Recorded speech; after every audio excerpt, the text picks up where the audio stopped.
The price of oil is plunging right now. You're watching it in the markets as it declines, and many nations are very concerned because this is their prime export. One of those countries is Saudi Arabia. Now, I've been able to dig up some information on exactly why this is occurring, or at least one of the reasons. So let's get into that right now. Then I'll connect the dots with some other things. Saudi Arabia to pressure Russia and Iran with the price of oil. That's something that many analysts haven't been discussing, but it is something to look at. Let's get into the information right away. Saudi Arabia will force the price of oil down in an effort to put political pressure on Iran and Russia, according to the president of Saudi Arabia Oil Policies and Strategic Expectations Center. So that is a very legitimate source there, talking about exactly why they want to do this. Now, of course, there's multiple sides here. You look at a lot of the rhetoric coming out of one of the major newspapers, and you'll see that they are concerned about the price because ultimately 90% of their economy riding on the price of oil is obviously a big factor. Let's get into the bottom part here. To pressure Iran to limit its nuclear program and to change Russia's position on Syria, Riyadh will sell the oil below the average spot price at $50 to $60 per barrel in the Asian markets in North America. That is huge news right there. This is going to be a big change if they can keep this oil price down. This is another way, almost like a sanction on these countries, and it will ultimately hurt them in their most important asset. So this is something to watch out for. Now I want to connect this to what I wrote in my book here about the oil shocks that took place back in the 70s. And essentially what I was talking about here is that they could mean a multiplication in the price of oil. But we look into the markets today where we have completely contrived prices. They're able to push them up and down. The OECD, they're able to basically estimate how many barrels of oil that are to be pumped out of the ground, and that's how they get their pricing. But of course these numbers can be adjusted simply by turning the taps off, and that is what they've done in many cases. If they want the prices to rise, they can do that. If they want them to be dropped down, they can do that as well. They're controlling the flow of oil for the majority of the world. Something very interesting.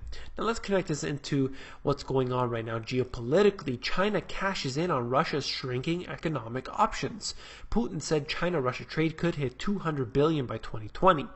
And there are reasons for this, of course. But what I wanted to get into was exactly what these type of sanctions are going to do. If the price of oil and other sanctions are occurring right now for Russia, what's that going to do? Of course, it's going to push China closer to Russia.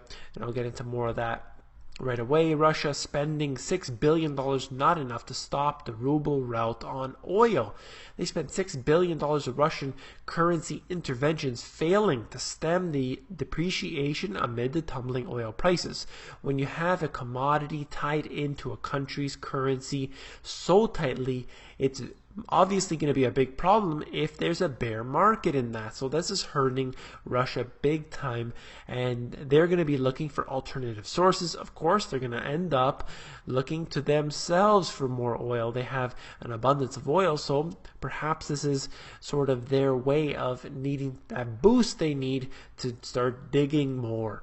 Right here, ruble risks betrayal at home for nations rush for dollars. This is something very interesting as well. More Russians are keeping their cash in dollars and euros as the ruble falls to records amid central bank efforts to maintain control over the pace of the decline. A currency is only as good as its nation, so this is something obviously that's going to happen with the US dollar eventually. Right now you're looking at a huge problem taking place in the world when you have the most important currency in many factors, the US dollar, and that is going to be a very big problem for the future when they print up their currency like they've never done before.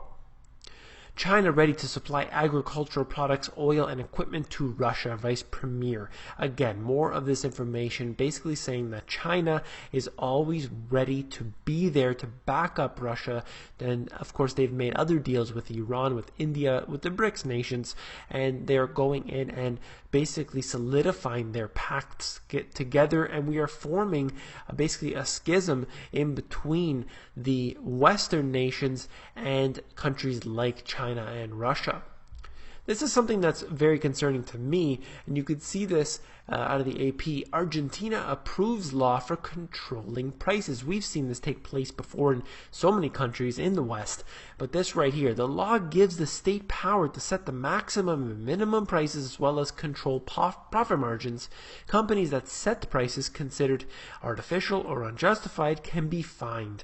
They're implementing these capital controls, and this is a huge mistake because this has never worked, and it's going to put a stranglehold on the economy. They're going to impose these same things in every other country as they begin their great decline.